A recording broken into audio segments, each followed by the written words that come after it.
Halo Sobat Permata Bangsa, selamat datang di Permata Bangsa Podcast. Hari ini spesial sekali karena kita bakal membahas topik yang sering jadi impian sekaligus tantangan bagi banyak orang tua dan pelajar di Indonesia, yaitu menembus sekolah unggulan. Gimana sih rasanya punya anak yang berhasil lolos ke SMA Taruna Nusantara yang seleksinya super ketat itu? Bersama kita hari ini sudah hadir sosok hebat di balik keberhasilan salah satu siswa SMP Permata Bangsa, yaitu Rafael Giordanio Abisalum Silalahi. Saat ini kita ada Ibu Esther Magdalena Sitohang, STH. Halo Mama Rafael. Selamat datang Mama. Iya. Bagaimana kabarnya Mah? Luar biasa, baik. Yes. Sekarang lagi sibuk apa ya Mah? Rutinitas seperti biasa. Seperti biasa. Kerja. Ngajar. Ya Mah? Ngajar. Oke. Mama, banyak nih Mama yang penasaran. Masuk ke SMA Taruna Nusantara itu kan persiapannya luar biasa nih ya kan Mah? Luar biasa ekstra. Nah, bagaimana keluarga membagi waktu antara belajar, istirahat, dan kehidupan sosial Rafael selama masa persiapan kemarin? Oke. Ya. Untuk persiapan Rafael ya, khususnya anak saya itu tidak hanya dalam 1 tahun ini, Miss, gitu. Jadi saya lebih ke manajemen waktu anak gitu, yang saya sudah persiapkan itu mulai dari dia kecil. Gitu. Bagaimana mempersiapkannya itu saya lebih memberikan jadwal yang sistematis kepada anak gitu. Jadi kalau dia dari kecil sudah konsistensi waktunya ada, pasti dibesar kemudian nanti pasti dia lebih bisa memanajemen waktu. Jadi saya itu dari kecil membuat jadwal kepada anak-anak saya. Dia ada waktunya belajar, waktunya les, waktunya latihan, dan waktunya bermain gitu. Jadi dia sudah terbiasa dengan jadwalnya seperti itu dari kecil sehingga dewasa, sehingga dia SMP ini dia sudah lebih memanajemen waktunya sendiri gitu. Baik, jadi nggak instan ya Ma, jadi udah dari kecil ya Ma, udah ayo Rafael ini jadwalnya belajar, ayo les renang, seperti itu ya Ma. Dan juga tambahannya untuk sosialnya Rafael ya, waktu bermain dengan Rafael itu pasti ada ya. Kita nggak mungkin sebagai orang tua dor-doran itu memberikan jadwal yang padat gitu. Jadi saya memberikan dari kecil itu, saya memberikan satu hari untuk waktu bebas kepada anak saya itu di hari Sabtu, Miss. Baik, free time-nya ya Ma. Jadi di hari Sabtu itu tidak ada jadwal sama sekali gitu. Baik Ma. Jadi disiplinnya yang fleksibel. Iya, benar. Baik. Nah, kita kalau bicara jujur nih Mah, menurut Mama, apakah sebenarnya semua anak itu harus sekolah unggulan dan apa ya alasannya? Iya, menurut saya ya tidak ya Miss ya. Tidak semua anak itu harus masuk sekolah unggulan. Karena menurut saya pendidikan yang berhasil itu bukan hanya ditentukan oleh label sekolah gitu. Tetapi pendidikan yang berhasil itu jikalau pendidikan itu dijalankan sesuai dengan kebutuhan anak ya, kesiapan anak, kesiapan mental anak, dan kemauan anak gitu. Jadi kalau kita berbicara tentang SMA unggul atau sekolah unggul, itu kan sekolah yang memang notabene memiliki akademik yang berat gitu, dan tidak semua anak siap untuk menjalani itu. Jadi ada baiknya itu kalau kita sebagai orang tua gitu melihat gitu apa yang menjadi kebutuhan anak kita, siap nggak mental anak kita gitu. Jadi tidak semua anak bisa atau tidak semua anak harus masuk SMA unggul. Yes, jadi itu pesan dari Mama ya Ma untuk para orang tua. Jadi tidak boleh memaksakan ya Ma. Jadi kita harus lihat kesiapan anaknya dulu, potensi anaknya dulu ya Ma. Potensinya anak. Jadi kalau untuk anak saya sendiri kan saya melihat potensi anak saya dari kecil gitu ya.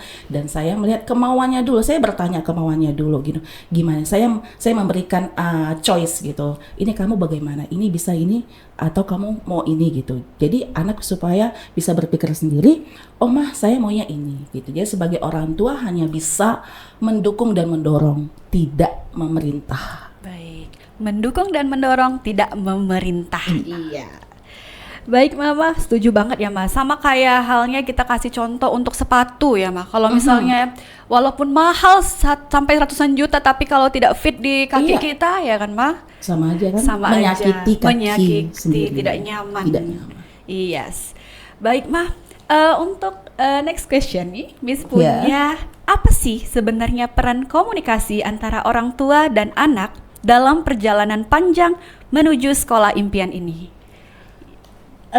Wah, kalau peran komunikasi menurut saya itu terpenting sekali ya, Miss ya. Karena terbentuknya anak yang berprestasi itu tidak lepas dari peran komunikasi orang tua. Tapi ada satu lagi ya, Ya, apa tuh, peran Ma? komunikasi sekolah Benar. gitu. Jadi kita ibaratkan anak itu ada di tengah-tengah gitu. Sebelah kanan itu orang tua, sebelah kiri itu sekolah gitu. Jadi menurut saya peran komunikasi antara orang tua dan anak itu wajib kita berikan kepada anak itu sejak kecil, sejak usia dini gitu.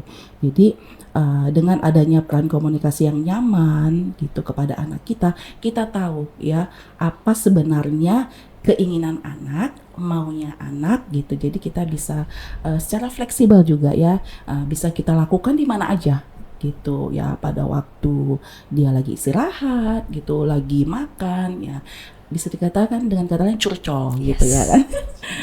Jadi tempat curhat terbaik ya Ma. Jadi Iya, benar. nanti anak juga nggak akan takut untuk cerita. Ya kan, Ma? Iya gitu. Jadi ya jadikan kita sebagai orang tua itu tempat ternyaman anak untuk bercerita, bukan ke orang lain. Yes, jadi di rumah ada mama dan di sekolah juga ada gurunya Ada dan teman-temannya gurunya. yang dia merasa aman juga dan nyaman untuk curhat tadi ya Ma. Benar.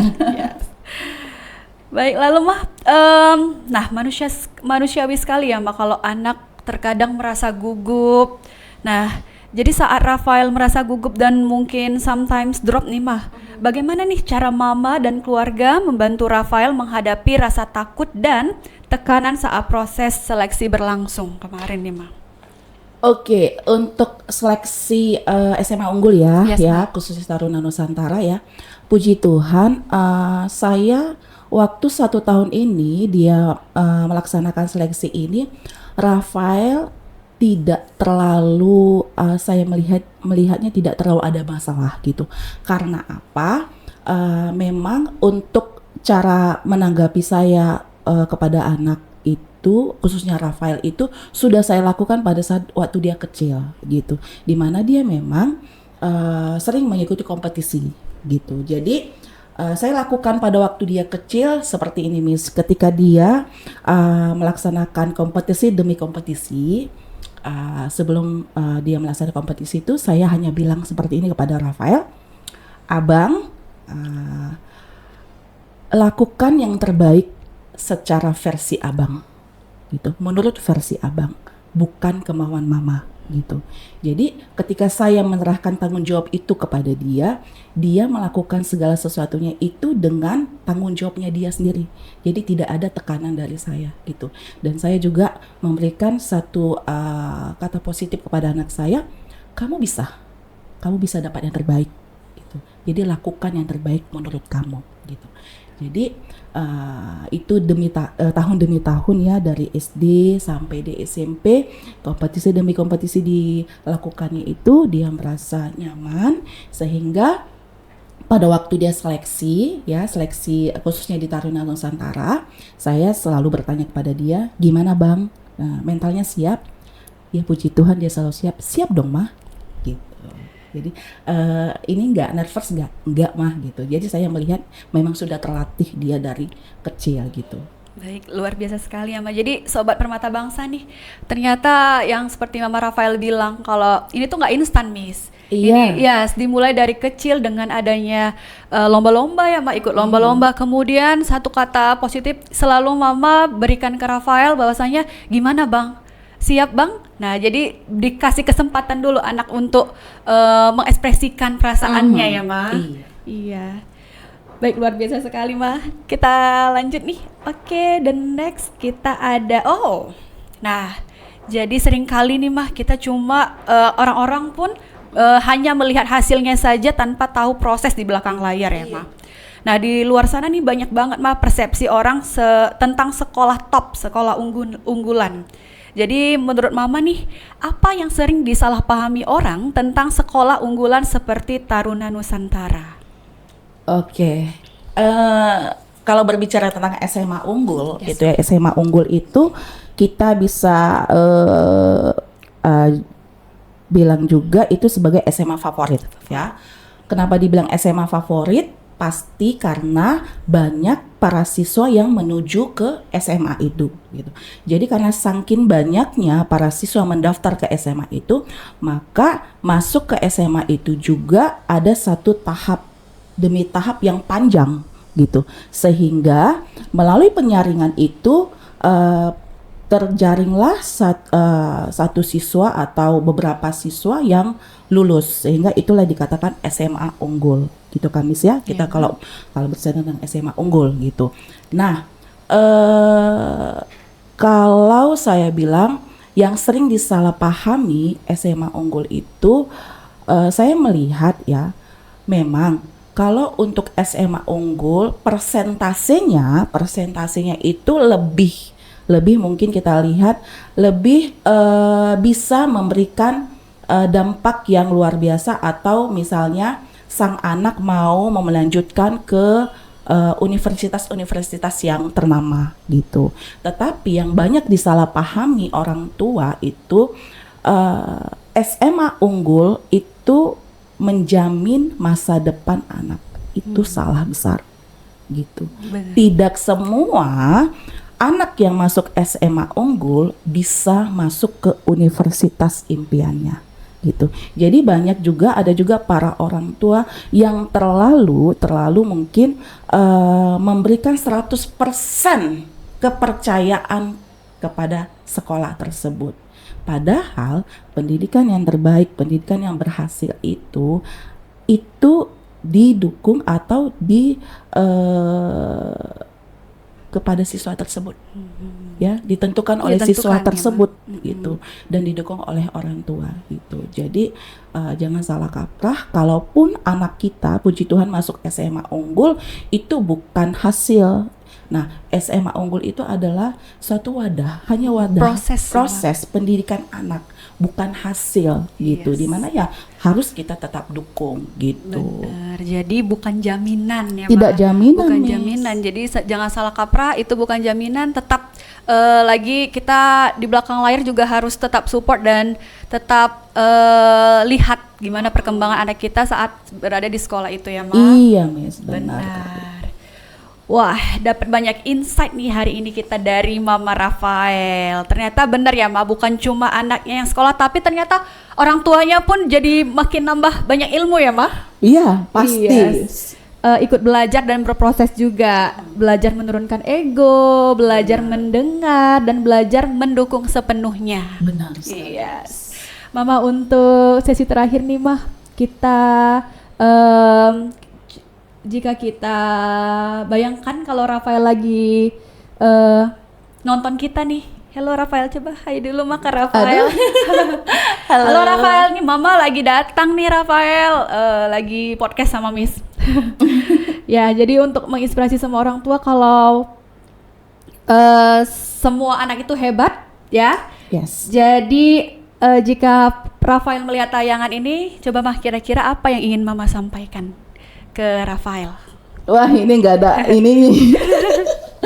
ini nggak ada dari susunan pertanyaannya ya. Tiba-tiba sekali ya Miss ya. Aduh, saya kalau seperti ini melo ya sebagai seorang ibu ya. Benar kata Miss Nadia tadi, tidak ada anak yang tidak hebat. Semua anak hebat dan luar biasa menurut kemampuannya masing-masing. Begitu juga dengan anakku. Saya bisa nangis nih. Ini untuk mungkin Rafael melihat atau menonton kepada abang, anakku yang pertama.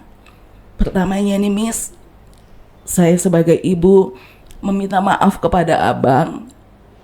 Maaf ya nak, mungkin mama pasti yang sering marah-marahi abang.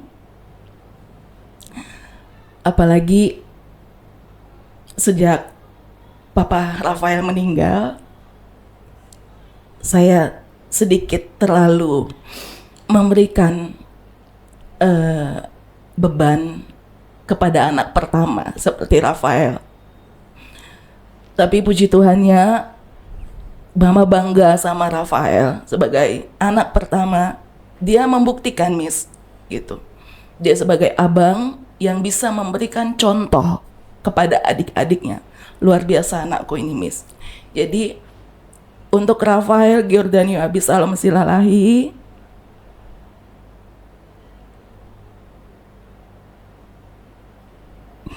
terima kasih nak, sudah menjadi anak pertama mama yang luar biasa. Abang yang bertanggung jawab. Kamu membuktikan kamu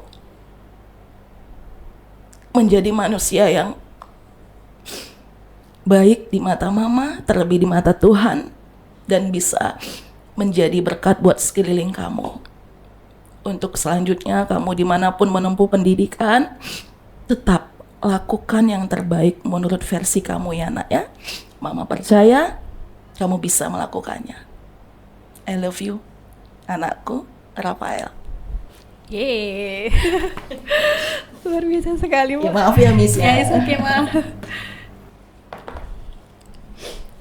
Baik, Mama Rafael, terima kasih banyak udah menyempatkan hadir pada hari ini di sela-sela kesibukannya ya Mama. Jadi kami ingatkan lagi kepada orang tua bahwasanya sekolah unggulan itu memang hebat, tapi kehadiran dan dukungan keluarga jauh lebih hebat. Saya Miss Nadia, sampai jumpa di podcast Permata Bangsa selanjutnya. Salam inspirasi. Mama, terima kasih Mama. Iya.